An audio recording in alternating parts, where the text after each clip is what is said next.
Wow, good morning. Xin mến chào các anh chị và các bạn. Xin chào mừng các anh chị và các bạn tham gia Zoom của đội nhóm New Future toàn cầu. Hôm nay chúng ta thật là may mắn và hạnh phúc đã được là một thành phần của Thai Five toàn cầu. Các anh chị em biết Thai Five toàn cầu do thầy Philip Cheung sáng lập.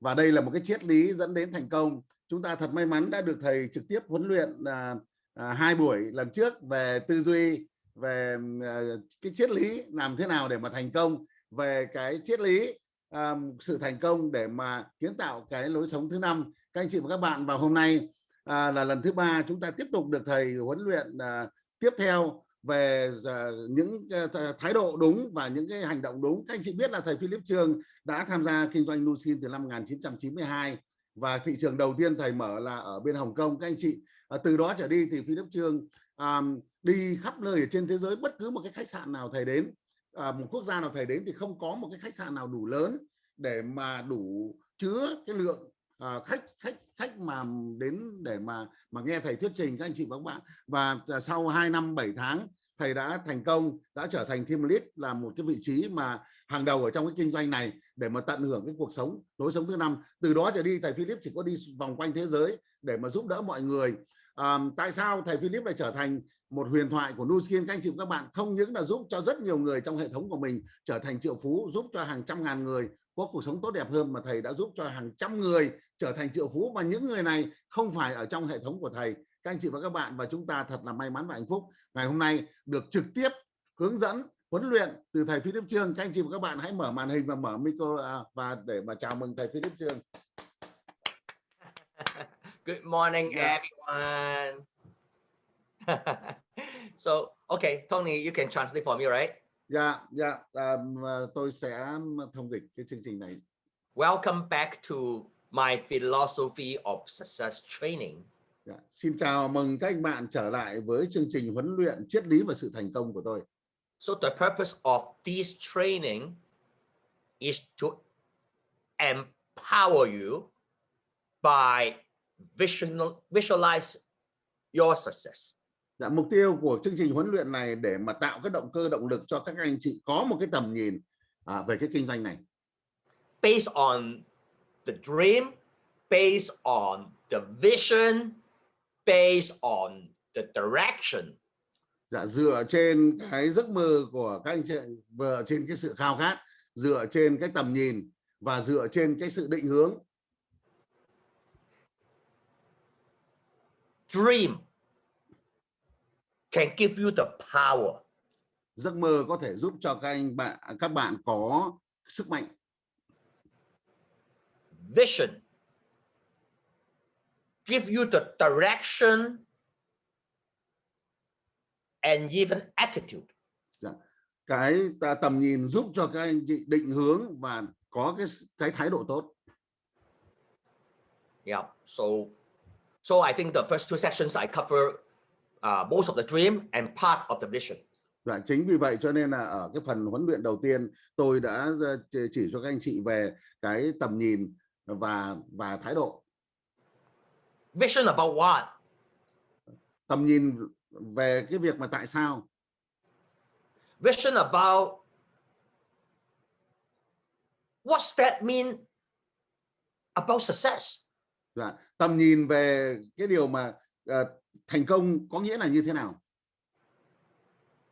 Vision about what exactly is nu skin? Tầm nhìn về cái điều mà thực ra thì nu skin là cái gì, là như thế nào. And then it will direct, it will give you the direction and to have the right attitude when you're doing the nu skin. Và sau tất cả là điều đó sẽ giúp cho các anh chị có cái sự định hướng và có một cái thái độ đúng ở trong cái công việc này. Yeah. But of course, most important is your dream. Và đương nhiên một điều quan trọng nhất là từ giấc mơ của các anh chị. Yeah, you know nu skin, you know the direction, but if you don't have dream, it's none of your business. Nếu mà bạn biết về nu skin, bạn biết về cái định hướng rồi, nhưng mà nếu bạn không có giấc mơ thì bạn không có điều gì liên quan đến kinh doanh này cả. But when you have the dream, then you need nu skin. Nếu bạn có giấc mơ thì đương nhiên là bạn phải cần nu skin. So both are very important. Và hai điều này rất là quan trọng. But I would say dream is overall is the top priority. Nhưng mà tôi muốn nhấn mạnh rằng cái giấc mơ ấy là trên tất cả là một cái điều rất quan trọng. I will cover my sections of philosophy of success. We'll cover the direction, we'll cover the attitude, we'll also cover about action. Tôi sẽ hướng dẫn cho một lần nữa nhấn mạnh về giấc mơ, về thái độ và về việc định hướng. And I will continue on vision today. Và ngày hôm nay tôi sẽ tiếp tục chia sẻ thêm về tầm nhìn. And also try to cover the attitude and the action. Và tôi cũng sẽ chia sẻ về thái độ và hành động. If I cannot cover everything, then we can have the fourth sections on next Sunday. Nếu mà ngày hôm nay tôi không đủ thời gian để chia sẻ hết với các bạn thì chúng ta sẽ có tiếp theo buổi huấn luyện nữa vào chủ nhật tuần tới. Wow, why vision is so important? Tại sao tầm nhìn lại quan trọng đến như vậy?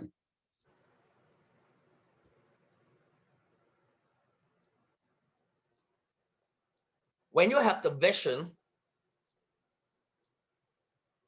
you see something that most of the people cannot see. Bởi vì khi bạn có tầm nhìn thì bạn sẽ nhìn thấy những điều mà đa số mọi người chưa thể nhìn thấy được. You see something that not too many people can see it in the world. Bạn nhìn thấy những điều mà rất nhiều người khác ở trên thế giới này chưa thể nhìn thấy. But that is existed. Nhưng cái điều đó là có thật. And because of your determination, finally, there is a group of people in the world, because of you, and see what you see. Và chính bởi cái sự tác động của bạn cho nên là sẽ khiến cho một số người ở trên thế giới này sẽ nhìn thấy những điều mà bạn nhìn thấy. Because of you. Tại vì bạn. Because of the team behind you. Tại vì đội nhóm ở sau lưng của bạn. They finally see what you see. Và cuối cùng thì họ sẽ nhìn thấy những gì mà các bạn nhìn thấy. Can you see your direction? Các bạn đã nhìn thấy định hướng của mình chưa? And you are going to work with those who see what you see. Và bạn chỉ sẽ làm việc với những người mà họ nhìn thấy những điều mà các bạn nhìn thấy. And you don't waste the time to change those people who are stubborn. Và bạn đừng có lãng phí thời gian để mà muốn thay đổi những cái người mà không nhìn thấy. That is the direction. Đó là định hướng. That also determine your attitude. Và cái điều đó cũng sẽ tác động đến cái thái độ của bạn. What attitude? Thái độ gì? You understand you only work with those people who understand you. Thái độ tức là bạn hiểu được rằng là bạn chỉ làm việc với những người mà cũng có cái tầm nhìn như mình. And you never force those people who don't have the same visions.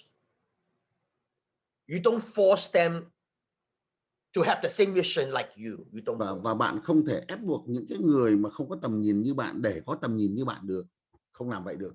Because you know that is not the way. Bởi vì bạn biết rằng đấy không phải là cách làm. This is vision. Đó là tầm nhìn. And the visions can create efficiency.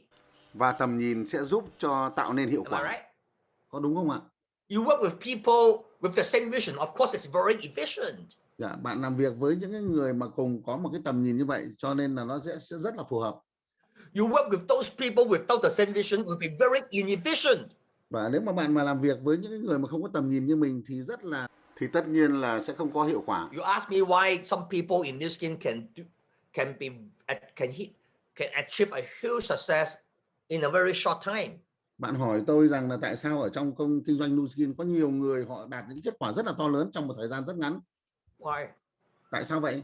And you will find out overall in my philosophy of success. Và bạn sẽ tìm hiểu được cái điều đó ở trong cái chương trình huấn luyện triết lý về sự thành công của tôi. Today, before I start, I let you to ask one question to start first. Ngày hôm nay trước khi tôi bắt đầu hướng dẫn, tôi sẽ cho các bạn một câu hỏi. Hãy đặt ra một câu hỏi. Nào các anh chị nào muốn đặt câu hỏi có thể giơ tay lên hoặc là nhắn vào ô chat nhé. Chúng ta thời gian để làm việc với thầy Philip rất là quý, cho nên là các anh chị hãy tận dụng thời gian và làm việc phản ứng mau lẹ. Nào, thầy đang đề nghị chúng ta đặt một câu hỏi. Ai sẽ đặt một câu hỏi đầu tiên ngày hôm nay? One section, the one question. Dạ. Một câu hỏi, mời các bạn. Don't be shy. Feel free to Dạ, ask. các anh chị đừng có ngại ngùng nhé. Hãy đặt câu hỏi ngày hôm nay. What is in your mind? Ở trong đầu. Stop you from moving fast. Dạ. Ở trong đầu các bạn đang có một cái điều gì nó ngăn cản các bạn để mà tiến về phía trước một cách nhanh chóng. For example. Dạ, ví dụ. Ok. For example, people are complaining the product is too expensive. Dạ, ví dụ như là người ta đang phàn nàn rằng là sản phẩm quá đắt. And sometimes you also agree that our product is too expensive. Dạ, đôi khi bạn cũng đồng tình với người ta rằng sản phẩm của chúng ta là giá cao. So how do we overcome this problem? Và làm cách gì để chúng ta vượt qua cái khó khăn này? It requires vision. Dạ, cái điều đó nó cần đòi hỏi phải có tầm nhìn. In order to answer this question, you must have vision. Và để mà trả lời giải đáp được những thắc mắc, những câu hỏi này, bạn cần phải có tầm nhìn. Nào, xin mời bạn Mỹ Anh đặt câu hỏi. Thầy đang muốn ở trong đầu của chúng ta muốn biết trong đầu chúng ta đang có cái ý nghĩ gì bây giờ đó. Mỹ Anh ở Winnipeg, xin mời Mỹ Anh. Hi Philip, it's me again. It's Mayan from Winnipeg. Okay. Normally when I invite people, they always say like I have no connection to anyone.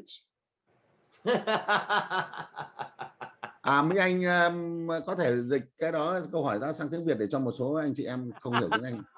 Dạ, mỗi lần mà em chia sẻ cái câu hỏi này á, thì những người khác người ta thường hay nói có một câu là ôi tôi không có quen biết ai chứ cái sự giao tiếp của tôi rất là cạn kiệt, giống như không có bạn bè hoặc là không có thể nào chia sẻ được với ai hết. Ok, yeah, cảm ơn Mỹ Anh. So Tony, I'll have to talk to you. I want to make sure that I understand her question. Okay. Yes, Mỹ Anh asked.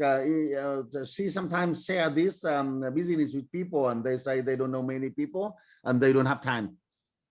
What was her question? I try to listen to your question very careful. Và tôi đang rất là cố gắng để nghe rất là kỹ về câu hỏi của bạn. The first one is you try to invite some people. Điều đầu tiên là bạn muốn mời một số người. And then those people answer, they don't have connections. That's why they don't take your invitation. Và một số người họ trả lời rằng là họ không có nhiều mối quan hệ, chính vì vậy cho nên họ không nhận lời mời của bạn. Hey, everybody, you have to listen to her question, okay? Yeah, tất cả mọi người đang nghe cái câu hỏi này phải không ạ? First of all, your prospect should not know anything about Nu Skin yet. It shouldn't. Dạ, cái điều đầu tiên đấy là cái người mà đối tác của bạn chưa biết một tí gì về Nu Skin cả. Thực ra họ không nên biết một tí gì về Nu Skin cả. Because one is your prospect situation. One is your situation. Bởi vì một bên thì là cái hoàn cảnh của đối tác, một bên thì là hoàn cảnh của bạn. Your situation is invitation. Và cái hoàn cảnh của bạn chính là lời mời. Invitation means you want to invite her to come to this Zoom without knowing anything. Dạ, cái điều quan trọng là bạn muốn mời người đó đến cái Zoom này mà khi người đó chưa biết một cái tí gì cả. We have to use a very simple invitation. Dạ, chúng ta cần phải có lời mời cực kỳ đơn giản.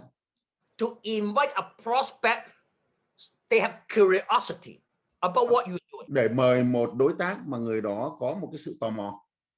And they don't know what exactly all about yet. Và họ chưa biết một tí gì về công việc này cả. And then they come to the Zoom with you. Và sau đó thì họ sẽ vào trong Zoom cùng với bạn. And it is our job to open her eyes. Và đó là cái công việc của chúng ta để mà khiến cho họ mở mắt ra. And then when after the sections, we let them to ask questions. Và sau đó chúng ta hãy để cho họ đặt câu hỏi. And we are the one to answer her question, not you. Và tôi sẽ là người trả lời câu hỏi chứ không phải là bạn. Can you see the difference of how I approach my friend and you approach your friend? Can you see the difference? Bạn đã thấy cái sự khác biệt giữa cái việc mà tôi tiếp cận một người và bạn tiếp cận một người nó khác nhau như thế nào chưa? You already tell them everything. Và gần như là bạn đã nói với họ tất cả mọi điều rồi. But unfortunately, if you can able to tell him everything, then he don't have to come here. Và thật là đáng tiếc là nếu như bạn đã có đủ khả năng để nói với người đó tất cả mọi điều thì bạn đâu cần phải đến đây, bạn đâu So cần phải ở trong cái lúc này. everyone should understand your job is only invitation to create people curiosity. Và tôi muốn nhấn mạnh rằng cái công việc của tất cả mọi người rằng là chỉ làm sao mà tạo nên cái sự tò mò của đối tác. You are not the one to tell him everything. Và bạn không phải là người để mà giải thích tất cả mọi chuyện. Because it's difficult. Very difficult. Dạ, bởi vì rất là khó lắm. When you say something, then she say something negative. Then you keep saying something and she say something negative. And you keep saying something and she keeps saying. So this is very difficult communication. Dạ, khi mà bạn nói một điều gì đó thì họ lại chống lại. Khi bạn nói một điều gì đó họ lại chống lại. Khi bạn nói một điều gì đó họ lại chống lại. Và đây là một cái chuyện rất là khó. Not everyone can handle. Không phải tất cả mọi người đều có thể giải quyết được việc này. Of course, if she don't take your invitation, but she want to talk to you more, then of course you have to open to him. Dạ, đương nhiên là nếu mà người đó không nhận lời mời của bạn mà họ muốn nói chuyện với bạn nhiều hơn thì bạn đương nhiên cần phải nói chuyện với họ. I don't want to come to the Zoom. I want to talk to Mỹ Anh. I want to ask you right now. Dạ, tôi không muốn vào Zoom, tôi muốn nói chuyện với Mỹ Anh, tôi muốn hỏi bạn ấy ngay bây giờ. Then of course you have to tell them, right? Thì đương nhiên bạn cần phải nói với họ rồi. Then after she know everything from you, she said, I don't have friends. I don't have enough friends to do new skin. That makes sense. Dạ, sau đó khi mà nói chuyện với bạn xong thì người đó nói tôi không quen nhiều người, tôi không biết, tôi không có nhiều mối quan hệ. Cái điều đó dễ hiểu. But the best invitation is not to disclose any information. No. Và một lời mời tốt nhất là đừng có cung cấp tất cả những thông tin. Because there's no way to keep talking this way. Và không có cái cách gì để mà nói chuyện như vậy cả. Your job is invite and don't say anything. Dạ, công việc của bạn chỉ là mời thôi và đừng nói gì nữa. And they come here to learn, to find out from Philip Cheung. Và họ có thể vào đây để học, để tìm hiểu từ Philip Cheung. Even they ask the question, they ask me, they don't ask you, okay? Và khi mà họ có câu hỏi, họ sẽ hỏi tôi, họ không hỏi bạn đâu.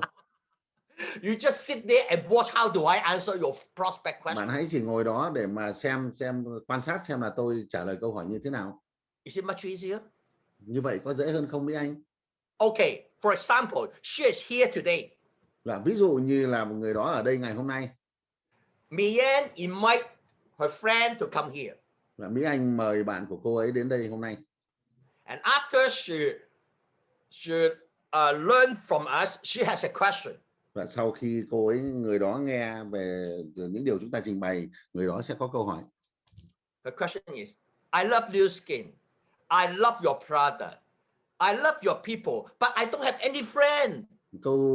Câu hỏi của bạn ấy là tôi thích Nu Skin, tôi yêu thích sản phẩm, tôi rất thích công việc này nhưng mà tôi không có nhiều bạn. Then I will answer her.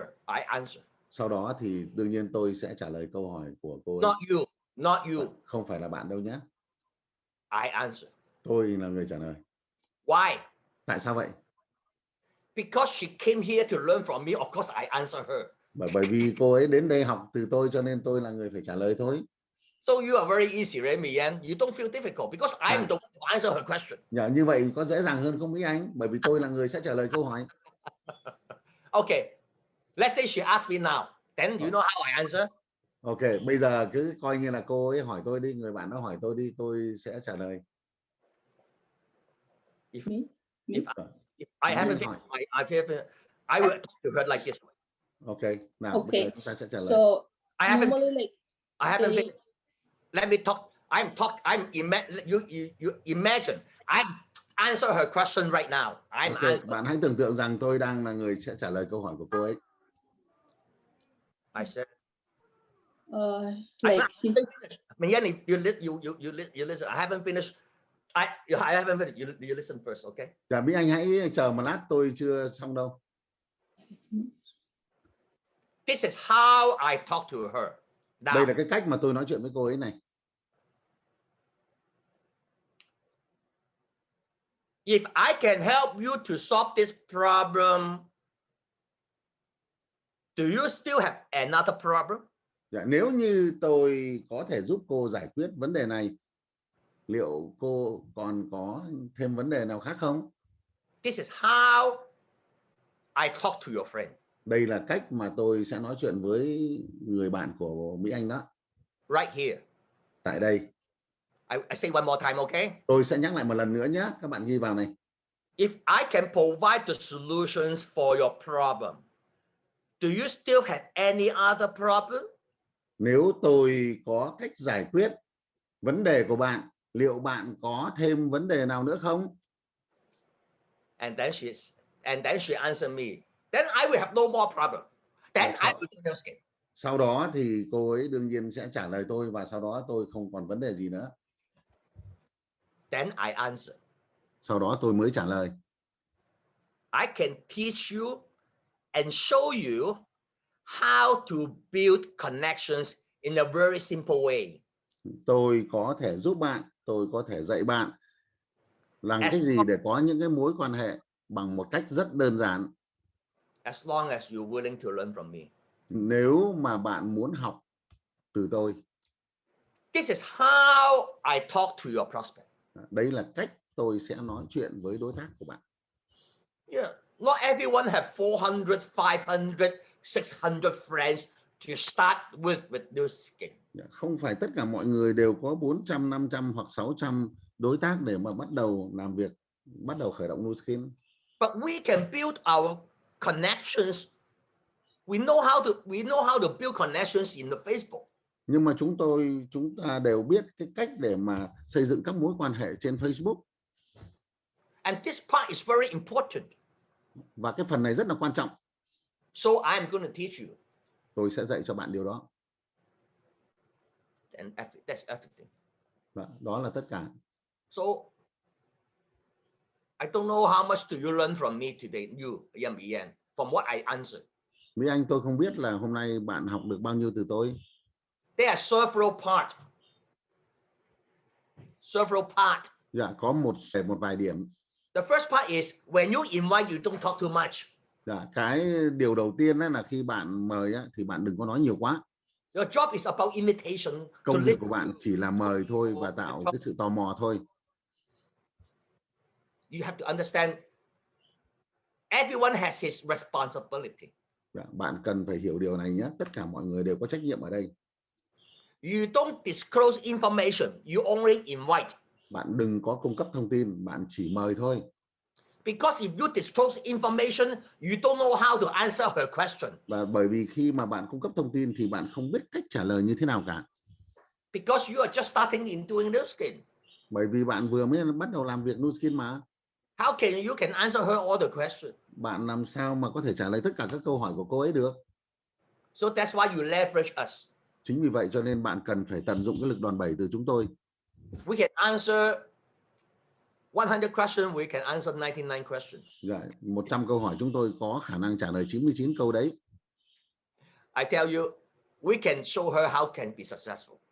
Dạ, tôi nói với bạn rằng là chúng tôi có thể chỉ cho cô ấy biết bằng cách nào để mà thành công. Why? Because I have direction. Tại sao vậy? Tại vì tôi có hướng đi. And we have the support. Và chúng ta có sự hỗ trợ. We want to help her. Chúng tôi muốn giúp đỡ cô ấy. So can you see why people can be successful with us together? Bạn đã nhìn thấy là tại sao mọi người lại muốn có thể thành công cùng với chúng ta chưa? Because we have the new skin platform. Bởi vì chúng ta có cái nền tảng của new skin. Because we have the team behind us to support her. Bởi vì chúng ta có cả một cái đội nhóm phía sau để mà hỗ trợ cho cô ấy. What she do is to follow us, that's all. Và cái điều mà duy nhất cô ấy cần làm là đi theo chúng ta thôi. Use the product. Hãy dùng sản phẩm. Add people in Facebook. Hãy kết bạn thêm trên Facebook. And learn to invite these people to come to our Zoom. Và hãy học cách mời những người đó vào trong Zoom. của chúng ta, and repeat every day, và ngày nào cũng nhắc đi nhắc lại như vậy, and she would become type 5. và cô ấy sẽ trở thành người có lối sống thứ 5. You need to know what exactly are we doing here. Bạn cần phải biết chính xác rằng chúng ta đang làm cái gì ở đây. You are not going to learn to talk like Philip Cheung. No, you don't need to Bạn learn đừng to cố gắng học để nói giống như Philip Cheung, bạn không cần làm điều đó đâu. I empower you, and then you do the most simple thing. Dạ, tôi tạo động lực cho bạn và bạn cần phải làm một việc quan trọng nhất. I need from you. You know what I need from you? Bạn có biết tôi cần gì ở bạn không? I need from you. You have to use the product. Dạ, tôi cần rằng là bạn cần phải dùng sản phẩm. I need from you. You have to add people every day in Facebook. Bạn cần phải cộng thêm, kết nối thêm người hàng ngày ở trên Facebook. I need from you. You have to invite these people to the Zoom. Tôi cần bạn phải mời người vào Zoom này. What I need from you? Tôi cần ở bạn điều gì? I need you to persist. No matter what's happening. Tôi cần bạn phải đều đặn, không quan trọng điều gì xảy ra. I need you to persist every day. Tôi cần bạn phải đều đặn hàng ngày. When there's pandemic, dạ, ngay kể cả mà trong thời kỳ dịch bệnh, bạn cũng cần phải đều đặn. When there's a storm, you still have to persist. Khi có một cơn bão lớn, bạn cũng cần phải đều đặn. When you are birthday, you still have to persist. Ngay kể cả là ngày sinh của bạn, bạn cũng cần phải làm việc đều đặn. Success is about persist to do simple thing every day. Thành công là làm những việc rất đơn giản hàng ngày. And you leave the hardest work to us, to leverage us. Bạn hãy trao những công việc khó khăn nhất cho chúng tôi để mà tận dụng lực đòn bẩy từ chúng tôi. What is the hardest work? Việc khó nhất ở đây là gì? To arrange a powerful Zoom every day for all of you. Tổ chức những buổi Zoom mạnh mẽ hàng ngày cho tất cả các bạn ở đây. We must have enough leaders in the Zoom every day. Chúng ta cần phải có đầy đủ những người lãnh đạo ở trong cái Zoom này hàng ngày để mà hỗ trợ cho các bạn. This is my vision. Đó là tầm nhìn của tôi. And once you understand the vision, you have the direction. Và nếu mà khi mà bạn hiểu được, bạn có cái tầm nhìn này ấy, thì bạn sẽ có cái định hướng. And the direction direct you action. Và những cái định hướng này ấy sẽ dẫn dắt những cái hành động của bạn. And direction enforce your positive attitude. Và cái định hướng này ấy nó ảnh hưởng đến cái thái độ tích cực của bạn. So what I just shared with you is to enforce your positive attitude. Cái điều mà tôi muốn chia sẻ cho bạn ở đây ấy, để làm sao mà tạo cho mình một cái động lực tích cực, cái thái độ tích cực, and the simple action. Và những hành động rất đơn giản. So this is an example of about once you have a vision, your attitude would be, your positive attitude would be enforced, and you also know what kind of action to take place. Và đây là một ví dụ về một khi mà bạn có tầm nhìn thì cái thái độ tích cực của bạn sẽ được thực thi, và vì vậy bạn cũng biết là bạn sẽ cần phải có những cái hành động như thế nào. Mayan, you can open your mic and then now you can talk. Bây giờ Mỹ Anh có thể mở microphone ra, bây giờ Mỹ Anh có thể nói được rồi. Yes, I got the answer, and I know I will action like that. I will take the answer like that. I do answer your question, right? I do. Actually, tôi đã trả lời câu hỏi cho Mỹ Anh chưa? Yes, you do. You know, when I answer your one questions, at the same time, my answer is applied to all the questions. You understand that? Bạn có biết là khi tôi trả lời một câu hỏi của bạn, đồng thời câu trả lời của tôi cũng được áp dụng cho tất cả những câu hỏi khác. Bạn có hiểu không? Yes, I do. Yeah. The rest of the people, I want to teach other people because of your question. Và tôi muốn dạy cho tất cả những người còn lại bởi vì cái câu hỏi từ cái câu hỏi của Mỹ Anh đó. My answer is not just to answer that question. Cái câu trả lời của tôi không phải chỉ là trả lời of questions, you know that? một cái câu hỏi của Mỹ Anh đâu, mà tôi muốn trả lời tất cả những câu hỏi khác. Các bạn có hiểu không? Yeah. Yes, I do. Universal answer. Đây là một câu trả lời có tính chất tổng quát. Lily and Gwen, Wendy and Gwen, and Mai and Gwen, and Vicky Huân. I tell you, what I answer Mayan, that answer, the way I answer, I already answered many questions. Dạ, ví dụ như là Mỹ Anh, Huỳnh hoặc là Lily, Nguyễn hoặc là tất cả các bạn ở đây, khi mà nên hiểu rằng khi mà tôi trả lời cái câu hỏi cho Mỹ Anh, tức là tôi đã trả lời cái câu hỏi cho tất cả các bạn rồi đó. Because vision is Bởi power. vì tầm nhìn có sức mạnh. Vision is very powerful. Tầm nhìn rất là mạnh mẽ. And I answer your question with my vision. Bởi vì tôi trả lời câu hỏi của bạn với tầm nhìn của tôi.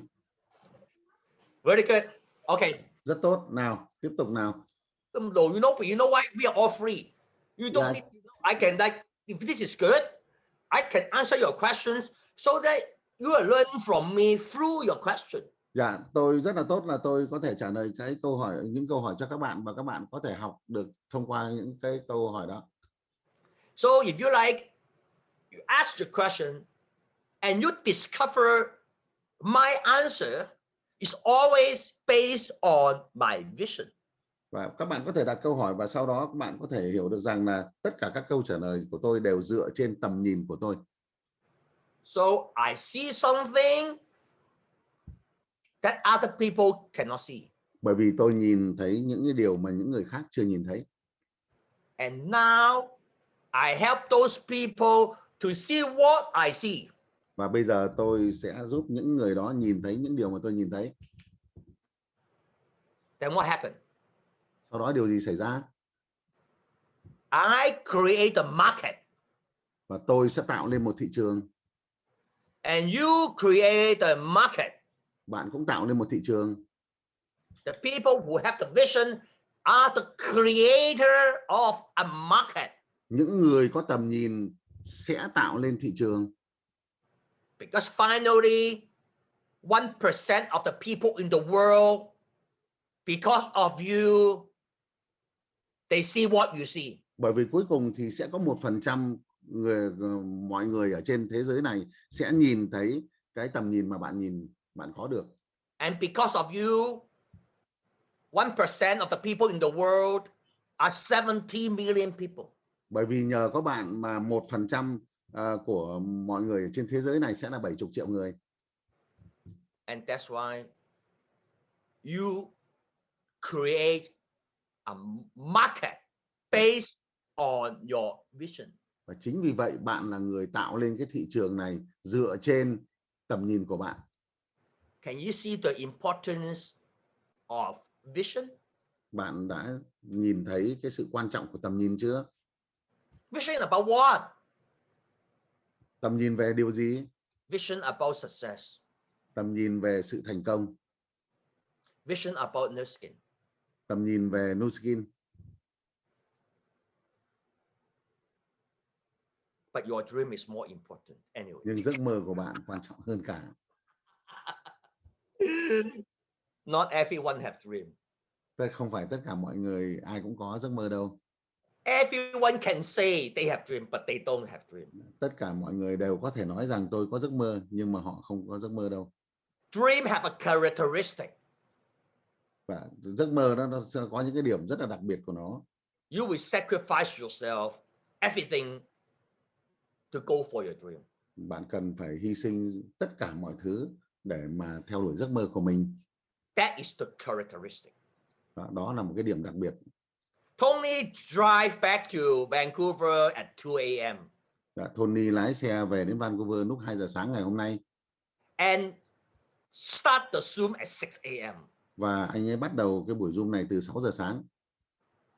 I don't know what is his dream, but I know he has dream. Tôi không biết giấc mơ chính xác của anh ấy là gì, nhưng tôi biết chắc chắn rằng anh có giấc mơ. So dream is powerful. Và bởi vậy cho nên là giấc mơ rất là mạnh mẽ. But you must have vision. Nhưng bạn cần phải có tầm nhìn. And Philip Cheung is to come here to give everyone my vision. Và Philip Cheung đến đây ngày hôm nay để cho tất cả mọi người thấy cái tầm nhìn của tôi. So for those people who attend my third class, today is the third class, I am lucky. Những ai mà tham dự cái lớp thứ 3 của tôi, hôm nay là buổi thứ 3, các bạn có thể tự gọi mình là tôi là người may mắn. Because I know you are the one have dream. Và tại vì tôi biết rằng các bạn là những người có giấc mơ. If you can attend my fourth class, I know that you must have dream. Nếu mà các bạn mà tham gia cái lớp thứ tư, lần thứ tư thì tôi biết rằng chắc chắn các bạn có giấc mơ. I don't listen to what people say. I only see what people commit. Dạ, tôi không muốn nghe thấy người ta nói gì đâu, mà tôi chỉ muốn nhìn thấy những cái điều mà họ cam kết. Can you see through the question and answer, you all learn from me? Can you see that? Bạn có nhìn thấy thông qua những cái câu hỏi và những câu trả lời, tất cả mọi người đều có thể học từ tôi không? Bạn có thấy không? I apply the theory on your question. Tôi đã áp dụng lý thuyết cho các câu hỏi của các bạn. So today, I have to continue to give you my vision. Và ngày hôm nay tôi sẽ tiếp tục để mà cho các bạn thấy tầm nhìn của tôi. Because when you see something that nobody see, that is the market. Và tại vì khi mà bạn nhìn thấy cái điều gì mà nhiều người không nhìn thấy, đó mới là thị trường. That is a new market. Và đó là một thị trường mới. N-E-W, new. N-E-W, mới. Not the old market. Không phải thị trường cũ. When you have the vision. Khi bạn có tầm nhìn. That's why you are the creator. Chính vì vậy các bạn là những người mà tạo ra. You create a new market because of your vision. Các bạn tạo ra một thị trường mới từ cái tầm nhìn của mình. And one of the biggest market, one of the biggest new market in the world is type 5. Và một trong những cái thị trường mà lớn nhất ở trên thế giới hiện nay là lối sống thứ 5. This is my product. Đó là sản phẩm của tôi. This is your product. Đó là sản phẩm của bạn. And no people in the world, they never heard about type 5. Tôi biết là rất là nhiều người ở trên thế giới này họ chưa từng bao giờ biết đến lối sống thứ 5. And after they heard from us, they don't believe. Và sau khi họ nghe chúng ta nói, họ không tin đâu. Believe. And I'm okay. Tôi ổn mà. I feel good. Tôi cảm thấy rất tốt. 100 people come to Zoom. 99 people say, I don't believe type 5. 100 người đến cái Zoom mà 99 người nói rằng tôi không tin vào lối sống thứ 5. I am okay. Tôi ổn. Why? Tại sao vậy? Because one people say yes. Bởi vì có một người đồng ý. That is 1%. Đó là 1%. 1% from the world is 70 million people. 1% số người ở trên thế giới này đã là 70 triệu người rồi. This is my vision. Đó là tầm nhìn của tôi. So I have no time to waste on the 7 billion people when they say no to me. I have no time for them. Và chính vì vậy cho nên là tôi không có thời gian cho 7 tỷ người, những người mà từ chối tôi không có thời gian cho những người đó. My focus is to work with that 1%. Tôi chỉ tập trung vào làm việc với 1% thôi. So I don't feel I was rejected by 99% of the people. Bởi vậy cho nên là tôi không cảm thấy tôi bị từ chối bởi 99 người kia. I didn't feel any rejection. Tôi chả thấy bị từ chối gì cả. Those people, they don't have my vision. Bởi vì những người đó họ không có tầm nhìn giống như tôi. I don't spend time with those people who don't have my vision. Tôi không có bỏ thời gian ra với những cái người mà họ không có tầm nhìn giống như tôi. I only spend my time with the people because of us. We have the same vision. Và tôi chỉ có dành thời gian cho những cái người mà bởi vì chúng ta họ có một cái tầm nhìn. I wish you digest what I'm saying. Và tôi hy vọng rằng bạn hấp thụ được cái điều mà tôi vừa nói. Be a Thai five hand. Hãy trở thành một người mà có cái bàn tay lối sống thứ 5 này. You know how to do this? Bạn biết làm như thế nào không? I tell you, if you can invite more people to here, tôi muốn nói rằng nếu như bạn có thể mời nhiều người vào đây, some of them will become Thai five. và một số người trong đó sẽ trở thành Thai five. And you only need 4. Bạn chỉ cần 4 người thôi. And then duplicate. Và sau đó thì nhân rộng ra. You become Thai five. Bạn sẽ trở thành người có lối sống thứ 5. I say one more time. Tôi nói lại một lần nữa nhé. You keep inviting people to the Zoom. You keep inviting people to the Zoom today. Finally, what you need is only 4 people. Và bạn cứ tiếp tục mời người vào Zoom, bạn mời người vào Zoom ngày hôm nay và cuối cùng bạn sẽ có 4 người. And they duplicate what you do. Và họ sẽ làm lại những điều mà bạn làm. Họ sẽ nhắc lại những điều mà bạn làm. You become Thai five. Và bạn sẽ trở thành Thai five. It's very simple. Rất đơn giản. Very simple. Rất đơn giản. But not easy. Nhưng không dễ dàng. Why? Tại sao vậy? Because you have to persist every day. Bởi vì bạn cần phải kiên nhẫn mỗi ngày, đều đặn mỗi ngày. Persistence is not easy. Đều đặn không phải là dễ dàng đâu. Only when you have dream. Chỉ khi nào mà bạn có giấc mơ thôi. I think based on the question, you know the first 2 sections what you learned from me. Và tôi nghĩ rằng là dựa trên cái câu hỏi của bạn ấy thì bạn đã biết được rằng là 2 cái buổi học trước tôi muốn nói về điều gì rồi. Tony, yes. Should I go for the first question or I should keep on sharing my vision? Here's another question from Cheung from America. Her question is, I have a question. If someone have no vision, they come to here because they think they will have money. But when they begin, they just get some money and they don't interesting work anymore. I hope you understand her English, my English.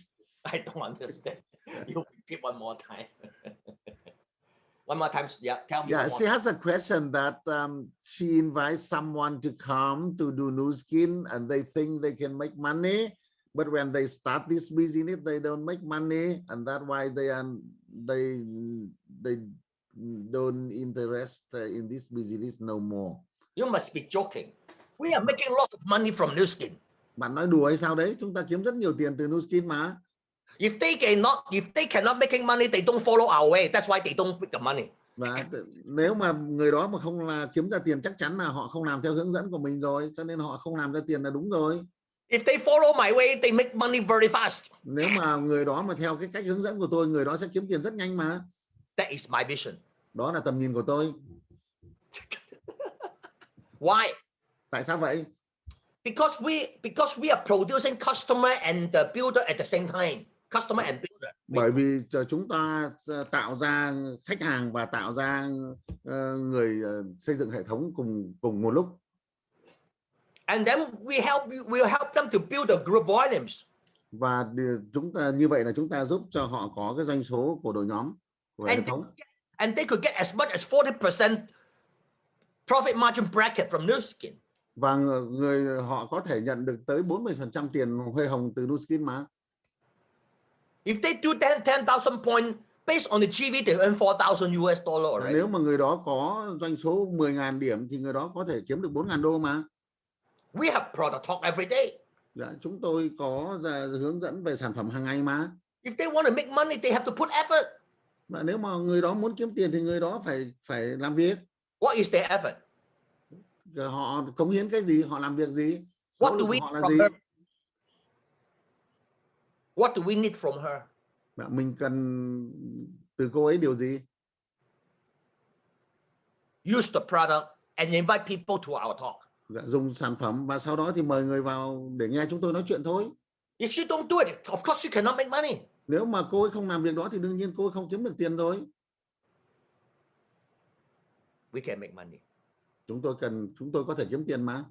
But at the same time, we show people how to become Thai 5 within 1 to 3 years.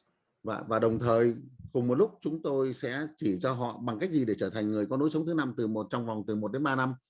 There are two things in here, okay? Two things. Có hai vấn đề ở đây nhé. One is the immediate income. Một bên ấy thì là có thu nhập có ngay. The second is we want to looking for people who want to become Thai 5. Và cái điều thứ hai, một bên thứ hai này chúng ta đang tìm những cái người mà muốn trở thành người có lối sống thứ 5. And we have the platform. Và chúng ta có cái nền tảng. We have the support. Chúng ta có sự hỗ trợ. We have the ways of success. Chúng ta có cách làm để mà thành công. To show them how to make immediate money, to show them how to become Thai 5. Bạn chỉ cho họ cái cách mà kiếm tiền ngay và bạn chỉ cho họ cái cách làm sao để trở thành người có lối sống thứ 5. But I tell you one thing. Tôi nói với bạn một điều nhé. Although we have everything, most people will say no. Đa số mọi người khi mà chúng ta nói tất cả, đa số mọi người vẫn nói không. Yeah, most people will say no. Đúng như vậy đó. I tell them I can show you you can be younger. Tôi có thể nói với bạn rằng tôi chỉ cho bạn cái cách làm sao mà trẻ hơn. I can show you how to be prettier. Chỉ cho bạn cái cách làm sao mà xinh đẹp hơn. I can show you how to be healthier. Chỉ cho bạn cái cách làm sao mà có thể khỏe mạnh hơn. I can show you how to build friends around the world. Và chỉ cho bạn cái cách làm sao mà xây dựng cái kinh doanh này xung quanh thế giới này, trên khắp thế giới này. I can show you how to become Thai 5. Chỉ cho bạn cái cách là trở thành người có lối sống thứ 5. And 100 people, 99 people will say no. Nhưng mà 100 người thì vẫn có 99 người họ nói không mà. This is my vision. Đó là tầm nhìn của tôi đó. But fine. Fine. Ok mà, ổn mà. Of course fine, because I have 1%. Ổn mà, tại vì tôi có 1%. 1% I can be rich. 1% sẽ khiến tôi trở nên giàu có. 1% I can become Thai 5. 1% sẽ giúp tôi trở thành người có lối sống thứ 5. Don't keep thinking about those 99% people. I don't waste my time thinking, why they say no to me? Why they say no to me? No, I don't waste time on that part. Tôi không mất thời gian về những người mà họ nói là họ không có thời gian. I only focus today. I wake up 6 a.m. to teach all the people they want to become Thai 5. Can you see how I commit? Tôi chỉ tập trung vào cái việc là ngày hôm nay tôi dậy từ 6 giờ sáng để tôi dạy những người mà họ muốn trở thành người có lối sống thứ 5 thôi. If you all say no to me, I won't come here. You know that? Nếu tất cả các bạn ở đây mà đều từ chối tôi sẽ không có mặt ở đây đâu. Bạn biết không? Waste time on the wrong person. Why do I need to waste time on the wrong people? Tại sao tôi cần phải mất thời gian cho một người không thích hợp? But I know you are all right people. You are all right people. Nhưng mà tôi biết rằng là tất cả các bạn ở đây là những người thích hợp. Because you are right people, my power I can transfer to you. Và chính vì bởi các bạn là những người phù hợp với công việc này cho nên tôi có thể chuyển cái năng lượng của tôi sang các bạn. Based on my vision. Dựa trên tầm nhìn của tôi. I transfer my vision to you. Tôi chuyển cho các bạn tầm nhìn của tôi. And you are empowered. Và bạn sẽ có động lực. Yeah. Wow. Các anh chị thấy rằng là thầy nhắc đi nhắc lại rất là nhiều là đừng tập trung vào những người từ chối mình, mà hãy tập trung vào những người phù hợp với mình thì mình mới có động lực. Đương nhiên là từng bước thầy dành rất là nhiều thời gian để giải thích cho chúng ta. Okay, what about I keep sharing my visions and then after I finish for half an hour, we allow 2 more questions. What do you think? Ok, Tony? bây giờ tôi sẽ dành nửa tiếng nữa để chia sẻ với các bạn tiếp tục. Sau đó thì tôi sẽ dành cho các câu hỏi nhé. Today is not my last sections. Ngày hôm nay chưa phải là bài dạy cuối cùng của tôi đâu. I don't have last sections. Tôi không bao giờ có bài cuối cùng cả. My sessions is always with the right people. Và những bài học của tôi luôn luôn dành cho những người thích hợp. And that's why I don't rush. Chính vì vậy cho nên tôi chả bao giờ vội vàng cả. I know you are all right people. Tôi biết rằng các bạn là những người thích hợp. And I know that you all learn everything from me. You Và will. tôi biết chắc chắn các bạn đang học rất nhiều từ tôi. And you will be all empowered. Và các bạn sẽ được tạo động lực. That's why this time I take Tony invitation. I speak more like calm and slow. Và chính vì vậy cho nên là khi mà Tony mời tôi làm việc này, tôi sẽ nói rất là chậm rãi và rất là bình tĩnh. Is you have to understand me 100%. Và bởi vì tôi muốn rằng các bạn hiểu tôi 100%. Good. Now I think I should move on to my visions, and then after another 25 minutes, we allow 2 more questions. What about that? Ok, bây giờ tôi sẽ chia sẻ tiếp tục về tầm nhìn của tôi trong vòng 25 phút. Sau đó tôi sẽ để dành cho các bạn có câu hỏi. I share screen, okay? Tôi sẽ chia sẻ màn hình.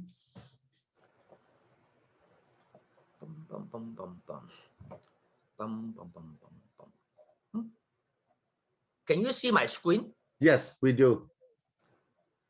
Like Franchise. We see a franchise 4 and then another 4. you do, right? Is it Yes, clear? we do. You do. It's clear enough, right? Yes. Okay. Is the size okay of my graph? Yes, it's okay. Now I share my vision, okay? Và tôi sẽ chia sẻ tầm nhìn của tôi nhé. What are we doing? What exactly are we? People ask me, what exactly are we doing in Nu Skin? Là người ta sẽ hỏi rằng vậy thì chính xác là các anh chị làm gì ở Nu Skin? I sell Nu Skin product. Tôi bán sản phẩm Nu Skin. That is not my answer. Đó không phải là câu trả lời của tôi đâu. That is not my vision, okay? Đó không phải là tầm nhìn của tôi đâu. If I sell Nu Skin product, I better sell real estate. Nếu mà tôi mà bán sản phẩm của Nu Skin thì tôi đi bán nhà cửa còn hơn. If I sell Nu Skin, I better sell cars. Nếu mà tôi đi bán sản phẩm Nu Skin thì nặng thà tôi đi bán xe ô tô. But I won't say you are wrong, but you are not efficient. Dạ, tôi không có nói các bạn sai đâu, mà tôi nói các bạn là không có hiệu quả. What is my vision? Tầm nhìn của tôi ở đây là gì? What exactly are we doing in Nu Skin? Và chính xác là chúng ta đang làm những gì ở Nu Skin. I promote franchisee. Dạ, tôi quảng bá về cái nhượng quyền. I build franchises. Tôi xây dựng cái sự nhượng quyền. I support franchisees. Tôi hỗ trợ hệ thống nhượng quyền. And finally, I duplicate franchisees. Và cuối cùng ấy, thì tôi nhân rộng hệ thống nhượng quyền. That is how I answer my friend. Đó là cái câu trả lời của tôi cho bạn của tôi. This is my vision. Đó là tầm nhìn của tôi. I am doing Nu Skin. Tôi làm Nu Skin. I'm selling Nu Skin product. Tôi bán sản phẩm Nu Skin. That is not my vision. Đó không phải là tầm nhìn của tôi đâu. You are not wrong. Bạn không phải là đang làm sai. But my life is all about vision. Nhưng mà cả cuộc đời tôi là chỉ vì tầm nhìn thôi. If you want to become extraordinary people. Nếu mà các bạn muốn trở thành những cái người mà đặc biệt. Because your vision direct your word. Bởi vì cái tầm nhìn của bạn sẽ định hướng cho những lời nói của bạn. Direct what you say. Định hướng những cái điều mà bạn nói ra. Direct what you act. Act. Định hướng những hành vi của bạn, những hành động của bạn. What you think and what you act. Những điều mà bạn nghĩ, những điều mà bạn làm. What you think and what you talk. Những điều mà bạn nghĩ là những điều mà bạn nói ra. Be careful how you think. Các bạn hãy thận trọng nhé. Thận trọng khi mình nghĩ gì nhé. Because it determines action. Và đó nó tạo ra cái hành động đó. And action determines result. Và cái hành động đó nó sẽ tác động đến bản thân bạn. So you result based on how you think. Và về cái kết quả của bạn ấy nó sẽ phụ thuộc vào cái điều mà bạn nghĩ. Why all our results are different? Why our results are different from people to people? Tại sao mà đối với tất cả mọi người cái kết quả nó khác nhau? Because we all think different. Bởi vì chúng ta suy nghĩ khác nhau. We talk different. Chúng ta sẽ nói khác nhau. Action are different. Và chính vì vậy cho nên hành động cũng khác nhau. There are different action, there are different results. Và chính vì vậy nó cho những kết quả khác nhau.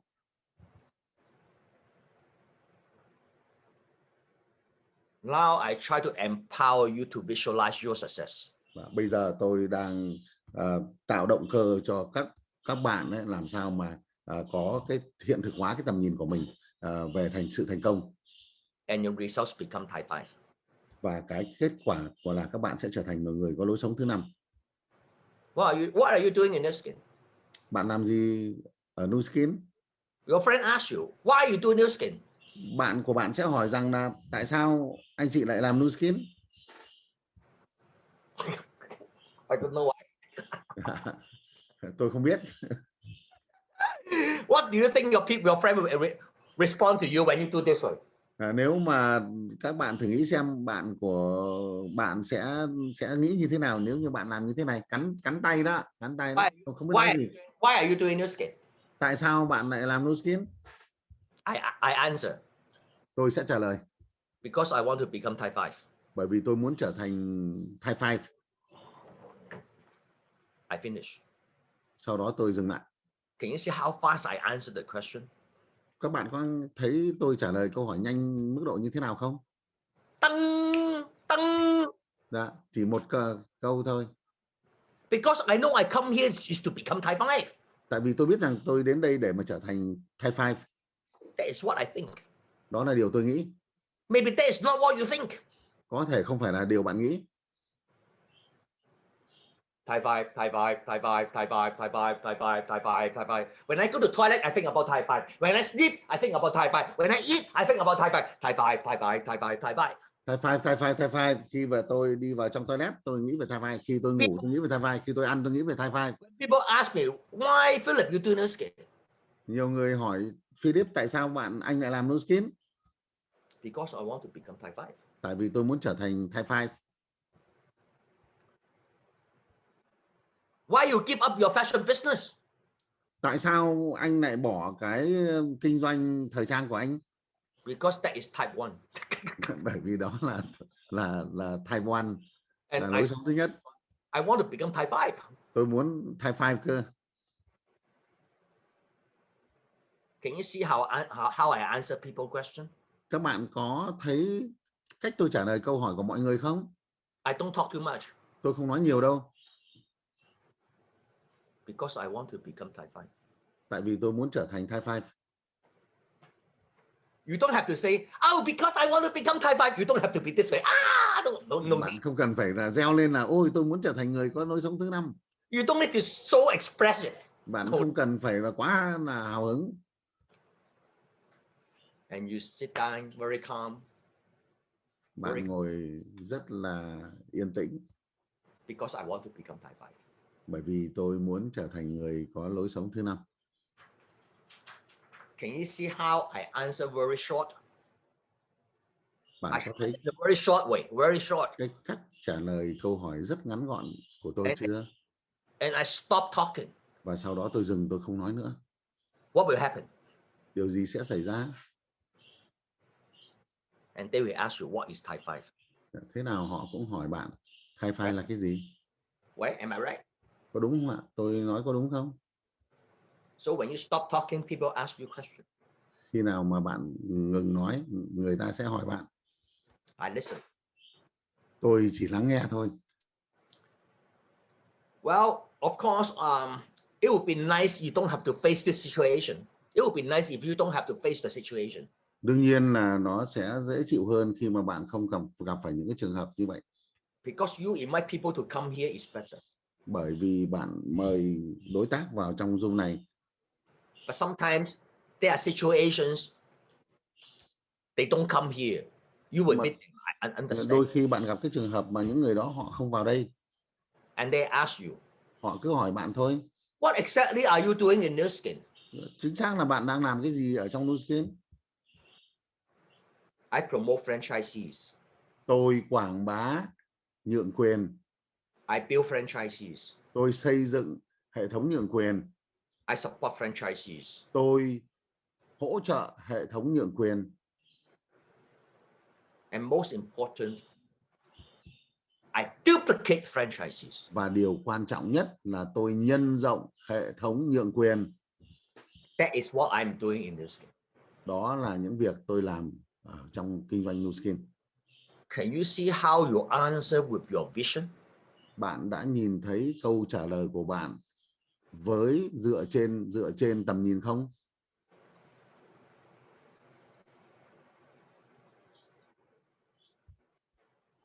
So how you can become type 5? How? Bằng cách gì để trở thành người có lối sống thứ 5? Your friend asks you, how can we become type 5? Bạn của bạn sẽ hỏi đó. Bạn làm cách gì để trở thành người có lối sống thứ 5? I have to build around 100 franchisees within 3 years. Tôi cần phải xây dựng 100 nhượng quyền, hệ thống nhượng quyền trong vòng 1 đến 3 năm. Answer only what they ask. Chỉ trả lời những điều gì họ hỏi thôi. Don't answer more than that. Đừng trả lời hơn nữa. And then they ask you, how can you achieve it? Sau đó họ sẽ hỏi tiếp, bằng cách gì để mà thành công? 3 steps. Có 3 bước. In order to achieve 100 franchises, I have to complete 3 steps. Để hoàn thành có 100 nhượng quyền ở trong hệ thống của mình. Step 1, có 3 bước. Step 1, I have to build 20 customers. Cái bước đầu tiên đấy, tôi cần phải xây dựng 20 khách hàng. Step 2, I have to build 4 franchisees. Bước thứ hai, tôi cần phải xây dựng 4 người nhượng quyền. And the last step, I help my 4 franchisees to build 16 franchisees. Và cái bước cuối cùng á, là tôi sẽ giúp cho 4 người nhượng quyền này á, để xây dựng thành 16 người nhượng quyền. And this is what I have to do. Và đó là cái điều mà tôi cần phải làm. But so far it's only 20 franchises altogether. Và như vậy là tổng cộng bây giờ hiện nay mới có 20 người nhượng quyền thôi. And step 4 is not what I'm. Step 4 is my first 4 franchises will help the 16 become 64. Và cái bước tiếp theo ấy, bước thứ tư ấy, là 4 cái người nhượng quyền sẽ giúp cho 16 người này để mà xây dựng lên thành 64 người nhượng quyền. I don't have to do this one. Tôi không cần phải làm điều đó. Because this one is duplication. Và vì điều đó là sự nhân rộng, sự nhân bản. And the power of our system is duplication. Và cái sức mạnh của cái hệ thống của chúng ta ấy là nhân bản. So I have 100 franchises in 3 years. Và như vậy là tôi sẽ có 100 người nhượng quyền trong vòng 1 đến 3 năm. Your vision direct what you say. Cái tầm nhìn sẽ tác động đến cái điều gì mà bạn nói. And then direct your action. Sẽ quyết định những cái hành động của bạn. And action will get results. Và hành động sẽ giúp cho bạn đạt kết quả. This is how I look at Nu Skin. Và đó là cái điều mà tôi nhìn nhận về kinh doanh này như thế nào. Why 100 franchisees? Tại sao lại cần phải có 100 người nhượng quyền? Because I believe, because around 100 franchisees, you earn about $15,000 a month passive income. Bởi khi mà có 100 người nhượng quyền ở trong hệ thống của mình thì bạn có thu nhập khoảng $15,000 một hàng tháng. It would be a very decent living for a family of 3 people. Và những cái thu nhập này rất là quan trọng đối với gia đình. To start with. Để bắt đầu. And to enjoy the passive income for the rest of their life. để mà tận hưởng cái lợi ích của thu nhập thụ động suốt đời mình. But if he like, he can move on. Nếu mà bạn muốn nữa thì bạn sẽ hãy tiếp tục làm thêm. The 16 will help 64 become 250. Từ 16 người sẽ nhân rộng lên thành 64 người.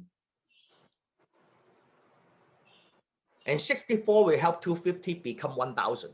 Và từ 64 người này sẽ giúp cho 256 người trở thành 1.000 người. Only when you have vision. Chỉ khi nào bạn có tầm nhìn thôi. And only when you have duplication. Và chỉ khi nào bạn có sự nhân rộng thôi. And 250 will help 1,000 become 4,000. Và 250 người sẽ giúp cho 1.000 người. Why? Tại sao vậy? Because of duplication. Tại vì sẽ nhân rộng. If you only ask me, Philip, can you describe what you do in New Skin by one word? My answer is duplication. Nếu có một ai đó hỏi tôi rằng là Philip, anh có thể giải thích bằng một từ thôi ở trong cái kinh doanh New Skin này thì tôi sẽ nói rằng là nhân rộng.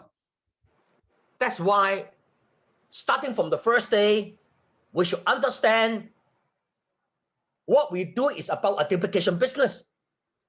Chính vì vậy cho nên là ngay từ cái buổi đầu tiên bắt đầu cái kinh doanh này, các bạn cần phải hiểu được rằng là chúng ta làm gì? Chúng ta đang nhân rộng. Duplication seems very complicated. Nhân rộng có thể là rất là phức tạp. Feel like very complicated. Actually, it's very simple. Nhiều người thấy rằng nó phức tạp nhưng mà tôi thấy nó rất đơn giản. Step 1, step 2, step 3. Bước thứ nhất, bước thứ hai, bước thứ ba. You add people in Facebook, invite people to this Zoom. You and all the rest of the people just do the same thing every day. Và bạn hãy kết bạn thêm người ở trên Facebook, bạn hãy mời người vào trong Zoom. And this is duplication. Và sau đó thì bạn làm lại như vậy. This is duplication. Và nhân bản như vậy. Use the product. Sử dụng sản phẩm. Add people in Facebook. Cộng kết bạn thêm người trên Facebook. Invite to the Zoom. Mời họ vào trong Zoom. When everyone follow these 3 steps, they duplicate. Và khi mà tất cả mọi người thực hiện theo 3 cái bước này tức là họ đang nhân bản. And based on the Zoom, they build their customer. Và dựa trên cơ sở của những Zoom này, họ sẽ xây dựng lên những khách hàng của mình. Based on the Zoom, they build their franchisees. Và dựa vào Zoom, họ sẽ xây dựng ra những người mà nhượng quyền. So don't be scared by the terms duplication. Và đừng có ngại ngùng ở trong một cái quá trình mà nhân bản. Because duplication must have a characteristic, it must be very simple procedure. Bởi vì là nhân bản nó cần phải có một cái điểm rất đặc biệt, nó rất là đơn giản. Only simple can easy to duplicate. Và chỉ có những cái quá trình rất là đơn giản thì mới có thể nhân bản được thôi. Use the product. Dùng sản phẩm. Add people in Facebook. Kết bạn thêm người mới ở trên Facebook. Invite them to the Zoom. Mời họ vào Zoom. To build an online global business. Để xây dựng một kinh doanh trên toàn cầu dựa trên online. Anything wrong to promote franchisees? Như vậy thì có điều gì sai ở đây để mà quảng bá về việc xây dựng nhượng quyền không? Anything wrong? Có gì sai ở đây không? To promote franchises to your friend? Để mà chia sẻ, để mà quảng bá về cái việc xây dựng cái hệ thống nhượng quyền này cho bạn của bạn không? Of course, nothing wrong. Có điều gì sai đâu. Đương nhiên because franchise is a very proven success module in the world. Bởi vì cái mô hình mà xây dựng hệ thống nhượng quyền đã được kiểm chứng, đã được chứng minh là thành công nhất rồi. 7-Eleven, McDonald's, Burger King, A&W, they all the franchise system. What's Yeah. wrong? 7-Eleven, McDonald's, A&W, rất nhiều những hệ thống nhượng quyền khác họ đã khẳng định là họ thành công rồi.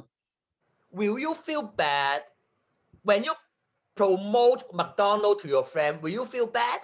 Nếu mà bạn quảng bá về McDonald's cho bạn của mình, bạn có cảm thấy là mình cảm thấy rất dở không? Of course we don't feel bad. Đương nhiên chúng ta không cảm giác như vậy. When we promote 7-Eleven to my friend and I feel bad, Nếu mà tôi quảng bá về cái hệ thống 7-Eleven cho bạn của tôi có cảm thấy rất dở không? of course I don't feel bad. Đương nhiên tôi không cảm thấy tồi như vậy. It's a money making system. Đấy là hệ thống kiếm tiền mà. When I promote Burger King and I feel bad, Và khi mà tôi quảng bá về Burger King, tôi có cảm thấy là dở không? of course not, because it's a proven money making machine. Đương nhiên là không rồi, tại vì đây đã được chứng minh là một cái máy làm ra tiền mà. When I promote New Skin and I feel bad, Nếu tôi mà quảng bá về Nu Skin, tôi có cảm thấy rất dở không? of course no, because it's a franchise system. Và đương nhiên là không rồi, về đây là một cái hệ thống nhượng quyền mà. Now I ask you. Và bây giờ tôi hỏi các bạn này. We know McDonald's is a proven money making mechanism. Chúng ta đều biết rằng là McDonald's. Why people is not doing McDonald's? Dạ, chúng ta đều biết rằng là McDonald's là một cái hệ thống mà giống như cái máy mà làm ra tiền ở trong hệ thống nhượng quyền đó, nhưng mà tại sao người ta không làm McDonald's? You know that you make money for sure. If you have a McDonald's, you make money for sure. Và bạn biết chắc chắn là khi mà bạn có McDonald's, bạn sẽ kiếm tiền. It's proven success. Đã được kiểm chứng là thành công. Then why people don't open McDonald's? Why? Tại sao mọi người lại không có mở McDonald's? Because they have no money. Tại vì họ không có tiền vốn. That is the reason. Đó là lý do đó. Because the franchise fee and the setup fee talking about several million US dollar. Bởi vì là nếu mà là nhận cái hệ thống, nhận cái bản quyền nhượng quyền này đấy, về mà bỏ vốn ra đấy, thì phải bỏ ra vài triệu đô Mỹ đó. What about Nu Skin? Còn Nu Skin thì sao? They don't have franchise fees, they don't have setup fee. Không phải đóng phí nhượng quyền, cũng như là không cần phải đóng phí để thiết lập. Is this much better opportunity? Như vậy có phải là cơ hội tốt hơn không? A proven franchise system without the requirement of setup fee, without the requirement of the franchise fee, can you see it's much better? Các anh chị có thấy một cái sự khác biệt rất là tốt hơn ở đây không? Một cái hệ thống nhượng quyền đã được chứng minh là có hiệu quả, mà lại không cần phải đóng tiền phí, mà không cần phải đóng tiền để mà xây dựng nó. Lots of people want to do franchise, but they don't have money. Rất nhiều người muốn làm một cái hệ thống nhượng quyền, nhưng mà họ không có tiền vốn. They believe in franchise. Họ tin rằng là cái hệ thống nhượng quyền, but they have no money to set up. nhưng mà họ không có tiền để mà dựng lên. Then come to Nu Skin. Vậy thì họ đến làm Nu Skin đi. We have franchise, but you don't need to set up fee. Chúng tôi có cái hệ thống nhượng quyền, nhưng mà bạn không phải đóng tiền phí, bạn không phải đóng tiền xây dựng. What we need from you is just to use the product. Chúng tôi cần gì ở bạn? Chúng tôi chỉ cần bạn dùng sản phẩm thôi. And lots of people don't understand in the world. Trên thế giới này rất nhiều người không hiểu điều này đâu. I share my vision to you again. Tôi đã chia sẻ một lần nữa tầm nhìn của tôi với các bạn. What exactly are we doing in Nu Skin? Một lần nữa. Vậy thì cụ thể chúng ta làm những điều gì ở Nu Skin? I think you guys understand this chart, right? Tôi nghĩ rằng các bạn hiểu về cái bảng này, phải không? Before you build the franchises, you are a franchisees. Trước khi mà bạn xây dựng một đại lý nhượng quyền của mình nữa, thì bạn cần phải là một đại lý. Nu Skin say, in your GV, your growth volumes, you can even have the 40% profit margin. You look at that. Dạ, các bạn hãy nhìn xem Nu Skin á, cho mình cái quyền đấy là nếu như mà bạn có cái doanh số cá nhân ấy, bạn có thể được chia cho tới 40% tiền hoa hồng. Do you know what does that mean? Bạn có hiểu điều đó không? Can you see the opportunity? Bạn có nhìn thấy cơ hội ở đây không? In my, well, let's talk about my traditional business when I was running my fashion business. Bây giờ tôi sẽ nói về cái kinh doanh truyền thống của tôi khi mà tôi bán thời trang. You know what is my profit margin every year? Các bạn có biết là cái phần trăm tiền huê hồng của tôi hàng năm là bao nhiêu không? If I can have 10% profit margin over my revenue in my shop, I feel good. Nếu mà tôi được 10% tiền lợi ích, tiền lời ấy, thu được ở trong tổng cái doanh số của tôi hàng năm ấy, là tôi đã quá may mắn rồi. If I can have 15% net profit or profit margin from my total revenue, I feel very, very good. Và nếu mà tôi mà kiếm lời được 15% ở trong tổng doanh số của tôi ấy, thì tôi đã cảm thấy quá hạnh phúc và may mắn. If I can have 20% profit margin and net profit from my traditional business, I couldn't sleep. Nếu mà tôi mà kiếm được đến 20% tiền lời từ tổng doanh số ấy, thì tôi sẽ không ngủ được đâu. And what about Nu Skin? Còn Nu Skin thì sao? Nu Skin could be 40%. Nu Skin có thể kiếm được tới 40%. And most important, you don't have to put in money. Và cái điều quan trọng hơn đấy là bạn không cần phải bỏ tiền vốn. In traditional business, I have to put in lots of money to run the business. Ở trong kinh doanh truyền thống tôi cần phải bỏ ra rất nhiều vốn để mà làm cái kinh doanh của mình. And get 10 to 15% profit margin. Mà tôi chỉ kiếm được từ 10 cho đến 15% tiền lời thôi. And sometimes I lose money. Và đôi khi tôi cũng bị lỗ vốn nữa, mất In tiền. Nu Skin, you have no risk. Ở trong Nu Skin bạn chẳng có tí mạo hiểm nào cả. Because you don't have to put in capital. No Bạn capital. đâu có cần phải đầu tư vốn đâu. And also you can have a chance to achieve 40% net profit margin. Và bạn có khả năng, có điều kiện để mà có thể kiếm được đến 40% tiền huê hồng. If you don't have the feeling as my feeling, I guess you never run a business before. Reason you don't get excited is just because you never run business before. Nếu mà ở đây mà bạn không cảm thấy hào hứng ở đây, tôi nghĩ rằng là trước đây bạn chưa từng bao giờ có cái kinh doanh của mình. When you talk to your business friend, you said, are you interested in our business? We can achieve 40% profit margin. Và khi bạn nói chuyện với một người mà dân kinh doanh ấy, mà bạn hỏi rằng là bạn có quan tâm đến cái việc mà bạn kiếm được tới những 40% tiền lời ở trong kinh doanh này không? And no capital required. Và bạn không cần phải đầu tư. When you talk, you have to talk very short and with the vision. Nếu bạn mà nói ấy, thì bạn phải nói rất là ngắn gọn ấy, và với một cái tầm nhìn. 40% profit margin and you don't have to put in capital. 40% tiền huê hồng mà bạn không cần phải đầu tư.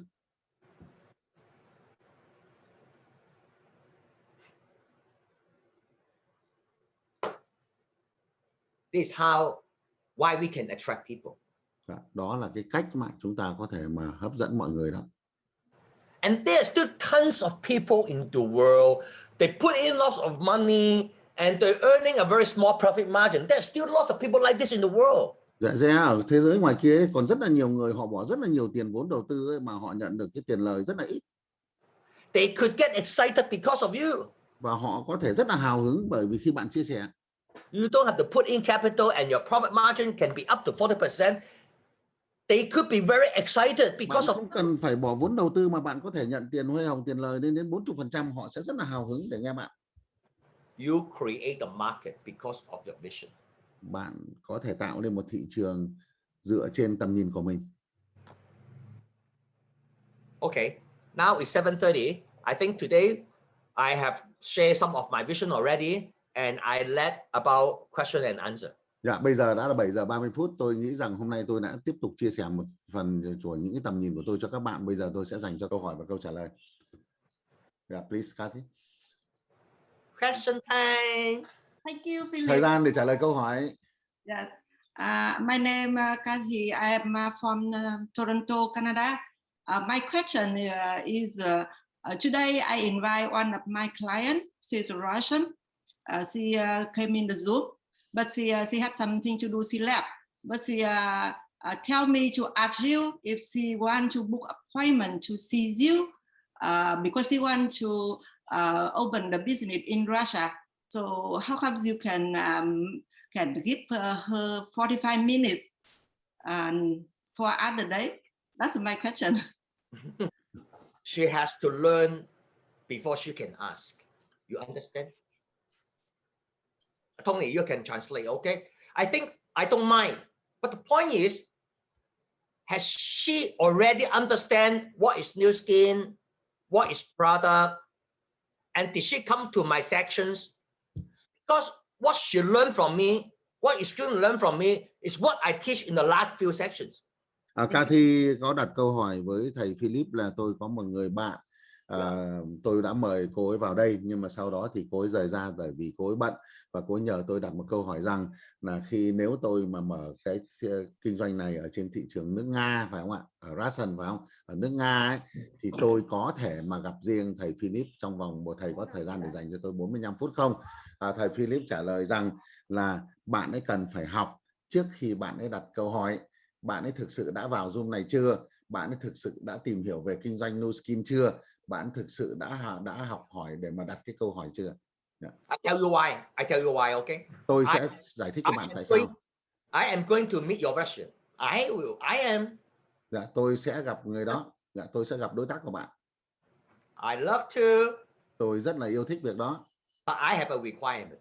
Nhưng tôi cần phải có một sự đòi hỏi. If a person do not have your dream, do not have your visions, all the questions are irrelevant. Dạ. Nếu mà một người nào đó mà không có cái giấc mơ giống như của bạn, không có một cái tầm nhìn giống như của bạn, thì những câu hỏi đó có thực sự liên quan không? You have her to think like you. Bạn hãy giúp cho cô ấy nghĩ như bạn. That is your job. Đấy là công việc của bạn đó. You have her to think like me. That is your job. Dạ, bạn giúp cho cô đó giờ có ý nghĩ giống như cách nghĩ giống như tôi ấy, là công việc của bạn. Pass our recording to him again. Dạ, hãy đưa cái bản ghi âm cái cuộc nói chuyện của chúng ta cho cô ấy. When she watch our video, my video, she has the answer. Dạ, khi mà cô ấy xem cái video của tôi ấy, cô ấy sẽ có những câu trả lời. And then I can see your Russian. Và sau đó tôi sẽ gặp cô ấy. Because at that time, all her question is right question. Và bởi vì sao? Bởi vì khi đó tất cả những câu hỏi của cô ấy sẽ là những câu hỏi đáng hỏi. Yeah, it should be like that. Yeah, when cần phải làm như vậy nhé. When she meet me, she only have the right question. Và khi nào cô ấy gặp tôi, cô ấy chỉ có những câu đáng hỏi thôi. Yeah, I'm fine, Kevin. It's okay. So you. Tôi ok, tôi nhận lời mà. Understand what Philip Cheung think first. Dạ, cần phải hiểu hơn về cái suy nghĩ của Philip Cheung trước. Yeah. I am not following her way. No, I am not. Tôi không bao giờ theo cái cách của cô ấy cả. Is she following our way? Cô ấy phải theo cái cách của chúng ta. Có đúng không ạ? You need to understand the difference. Bạn cần phải hiểu cái sự khác biệt ở đây nhé. When we follow people's way, you don't know what is their way. Và khi mà chúng ta đi theo cái cách của mọi người, chúng ta không biết được cái cách của họ là cái gì. And you are not sure how great is her way. Bạn không có chắc chắn là cái cách của họ có tuyệt không, có tốt không. And when it duplicate, everyone have their own way. Và khi mà nhân bản ấy thì mỗi người đều có cái cách của họ. You see the problem? Where is the problem? Bạn thấy cái vấn đề ở trong vấn đề chưa? So we have everyone to follow our way. Bởi vì chính vì vậy cho nên chúng ta cần phải có tất cả mọi người đi theo cái cách của chúng ta. And we only answer questions when they ask the right question. Bởi vì chúng ta chỉ có trả lời câu hỏi khi mà họ hỏi những câu đáng hỏi. So you send my video to her first. Cho nên bạn cần phải gửi cái video của tôi cho cô ấy trước. After she watch it, when she come to me, she must ask the right question. Sau khi cô ấy xem xong khi mà cô ấy gặp tôi chắc chắn cô phải có những cái câu hỏi đáng hỏi. And you let me know by that time. Và cô hãy cho tôi biết khi nào nhé. Thank you, Kathy and Gwen. Dạ, Thank you very much, Philip. Anh có nghe em rõ không ạ? Dạ, nghe rõ rồi em. Mời em. Philip Cheung, thank you so much for the support. Such an amazing speech that I have ever heard in my life, in my whole life. And I have two questions. Firstly, I'm so sorry, but I didn't understand clearly about what freedom of happiness is. And another thing, I have a I have a big question for my life. Like, I think my biggest problem is everything is free. People don't need to pay any money, don't need to have any fee to join in Nu Skin. And I think that is problem. They didn't appreciate it. And I know a person, he create very expensive course. Yes, and people have to pay money to join his course. And in his course, he will talk about Nu Skin, opportunity in Nu Skin, so he can filter potential partners for his job. And yes, do you think that is a best way to do? Okay, hold on guys, hold on. Quỳnh Nhung, ở đây rất nhiều người không hiểu tiếng Anh, cho nên em cần phải thông dịch lại cái câu đó bằng tiếng Việt cho mọi người cùng hiểu nhé. Tại vì thầy Philip Cheung sẽ trả lời câu hỏi của em, nhưng mà dựa vào đó để giải thích, để dạy cho tất cả mọi người. Và khi nào các anh chị mà đặt câu hỏi với thầy, các anh chị nên nói rằng mình tên là gì, mình ở đâu và trước đây mình làm gì, mình có một cái sự giới thiệu ngắn về mình một chút. Ok, xin mời Quỳnh Nhung, em có thể giải thích ngắn gọn cái câu hỏi của em với thầy bằng tiếng Việt được không? Dạ vâng ạ, em có hỏi thầy hai câu ạ. Một là em chưa hiểu rõ được cái tự do hạnh phúc nghĩa là như thế nào. Cái thứ hai là em thấy vấn đề lớn nhất bây giờ đó chính là sự miễn phí. Tất cả mọi người vào Nu Skin thì miễn phí, không cần phải trả tiền. Chính vì vậy mà họ không hề trân trọng một chút nào hết. Và em biết có một người rất là thành công trong Nu Skin. Anh ấy tạo ra những cái khóa học rất là đắt tiền. Và trong những cái khóa học đấy dạy về kinh doanh, anh ấy khéo léo nói về Nu Skin. Và tự dưng anh ấy tạo ra được một cái màng lọc ấy, và tìm được những cái đối tác tiềm năng và họ tham gia rất là nghiêm túc. Thì em có hỏi thầy rằng đây có phải là một cái cách làm rất là tốt không và phù hợp không ạ? Okay, Philip, I hope you understand what Quỳnh Nhung asked. She has two questions. The first question was she really.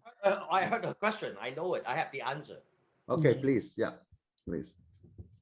The first question: freedom of happiness. Dạ, cái câu hỏi thứ nhất của Quỳnh Nhung là cái sự tự do về hạnh phúc. This is talk about relatively. Relatively means comparison. Dạ, cái điều này nó nói về cái sự mà các cái mối quan hệ có một cái sự so sánh giữa các mối quan hệ. You say you are rich when there's nobody in the world. You are the only one person in the world. How can you say you are rich? Nếu mà khi mà bạn nói rằng bạn giàu có, nhưng mà nếu ở trên thế giới này không có một người nào cả, thì bạn làm sao mà bạn nghĩ rằng bạn là người giàu có? And you know that most of the people in the world right now, they are very stressful. Và bạn biết rằng là tất cả đa số mọi người trên thế giới hiện nay họ đang rất là căng thẳng. Stressful about what? Căng thẳng về những cái điều gì? About living today and tomorrow. Bởi vì họ căng thẳng vì cuộc sống ngày hôm nay, ngày mai và trong tương lai. Even they make money, they stressful. Và họ mặc dù là họ kiếm ra tiền nhưng mà họ rất là căng thẳng. But Thai five, first of all, you are free. Nhưng mà Thai five, người có lối sống thứ 5 ấy, là bạn tự do. Because you can make money when you sleep. Bởi vì bạn kiếm tiền ngay cả khi bạn đang ngủ. So you're free from the stress of the daily lives. Bạn sẽ được giải phóng khỏi cái sự căng thẳng ở trong cuộc sống hàng So ngày. supposedly we have stress, but now we set it free. Và nếu như trong cuộc sống bình thường mà bạn bị căng thẳng, mà bây giờ chúng ta nói là bạn được giải phóng, được giải thoát. Every day, lots of hassle, hazard, at work for 8 to 10 hours. Every day is headache. Và hàng ngày chúng ta có cái sự nhức đầu đấy, đau đầu vì những cái căng thẳng ở trong công việc hàng ngày. And now you make money when you sleep. Và bây giờ bạn kiếm được tiền ngay kể cả khi bạn đang ngủ. So relatively, you're less stress. Đó, bởi vì ở đây nó có một cái sự tương quan đấy, là bạn sẽ có bạn sẽ ít căng thẳng hơn. Secondly, Điều thứ hai này, I always talk about I want, I believe, I help. Tôi luôn luôn nói về một điều gì? Tôi muốn, tôi tin và tôi giúp đỡ. The last word is I help. Cái câu cuối cùng ấy là tôi giúp đỡ. Help is about giving. Giúp đỡ có nghĩa là cho đi, trao đi. And you will get the happiness because you're willing to give. Bởi vì là bạn sẽ được hạnh phúc khi mà bạn thực sự muốn trao đi. Because you're willing to give. Bởi vì bạn thực sự là mong muốn trao ra. Some people is only happy when they get. Và một số người thì họ chỉ hài lòng khi mà họ nhận thôi. I will be happy if I have $100 million. Đó, tôi rất là hạnh phúc khi mà tôi có 100 triệu đô. But who can guarantee you can earn $100 million?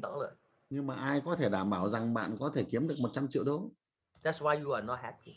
Chính vì vậy cho nên bạn không bao giờ hài lòng. But giving is different. Nhưng mà cho đi là khác nhé.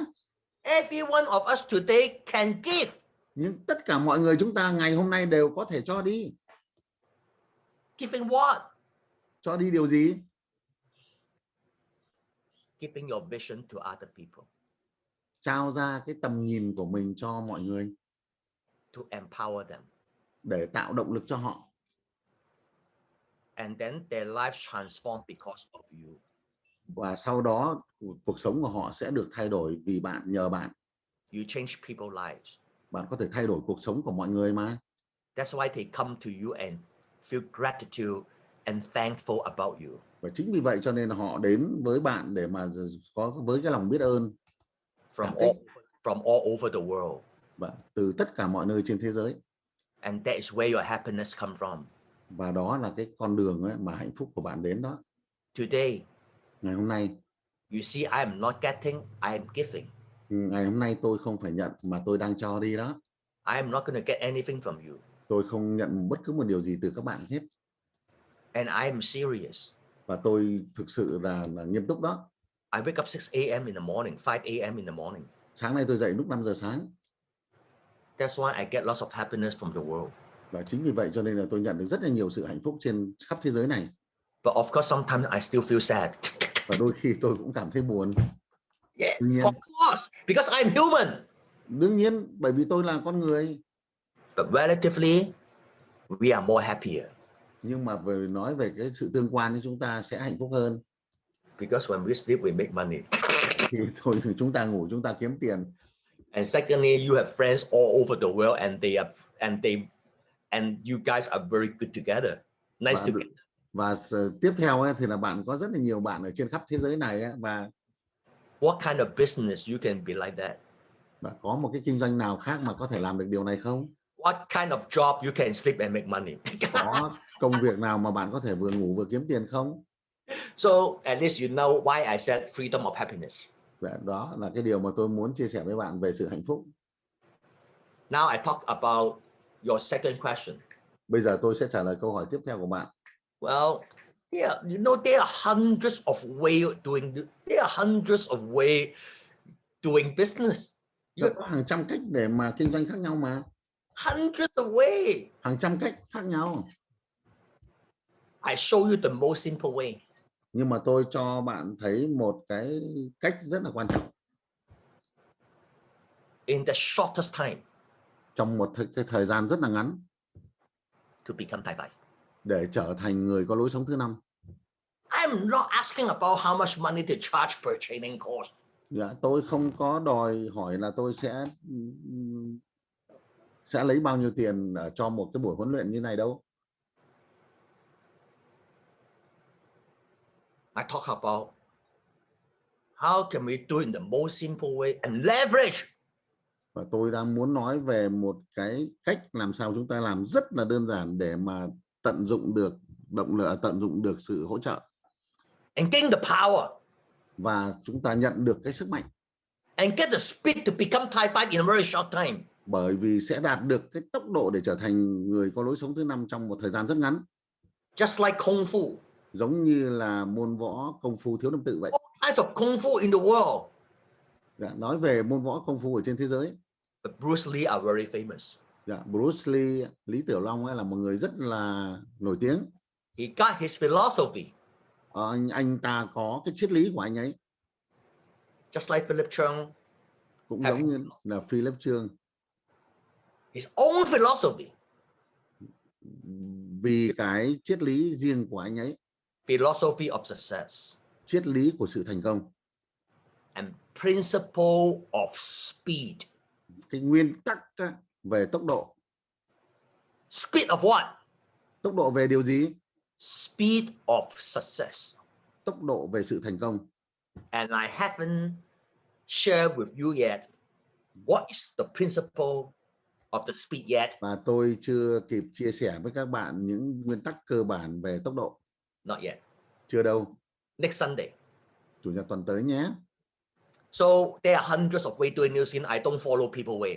Dạ, có hàng trăm cách để mà làm new skin, nhưng mà tôi không theo cách của người ta đâu. I'm not here how to learn to make money. Và tôi không phải đến đây để học cách kiếm tiền đâu. We come here how to have a beautiful life in a very short time. Dạ, chúng ta gặp nhau ở đây để học cái cách làm sao để có cuộc sống tốt đẹp ở trong một cái thời gian rất ngắn. So you must have a certain vision.